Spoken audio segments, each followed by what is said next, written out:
Maayong udto mga igsuon, kung giayo bitaw nato og huna-huna ang usa ka desisyon, whether para sa imong kaugalingon or para sa uban, mamaayo pod ang epekto ana.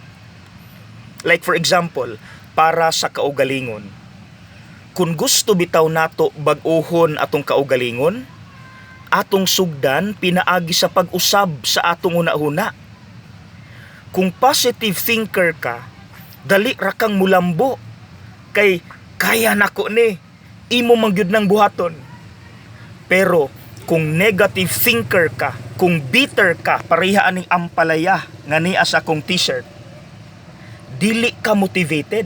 So magpabilin ra ka diri sa ubos kay sige kag reklamo, pait ang kinabuhi, dili ka mulambo. Diri na sugod tanan. Ikaduha, para sa uban.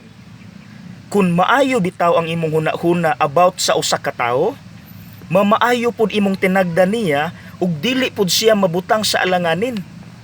Ug maunay nahitabo diri sa ebanghelyo karong ikatulo nga adlaw na sa simbang gabi. Si Jose maayong tawo. Engaged na sila ni Maria. Sumala sa ilang balaod. Once engaged na mo, minyo na mo. Bawal pa lang ang mag-ipon ug mag-sexual intercourse. So karon, nahibaw ni Jose, buros si Maria. Dayon kabalo siya nga dili siya ang tatay kay wala pagud sila mag-ipon.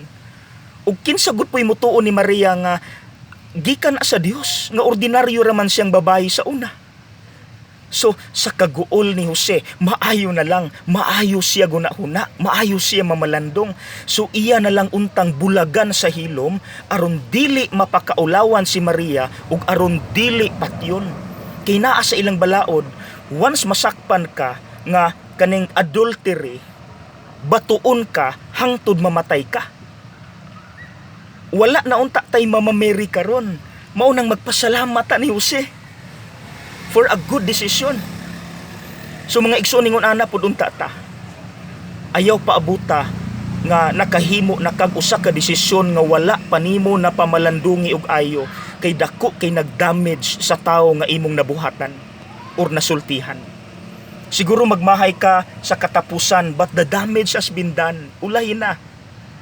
So mga igsoon, if you want to decide well, think well. Diri na magsugod tanan, tanang mugawa sa atong baba og atong actions. Diri na magsugod tanan. Okay? God bless.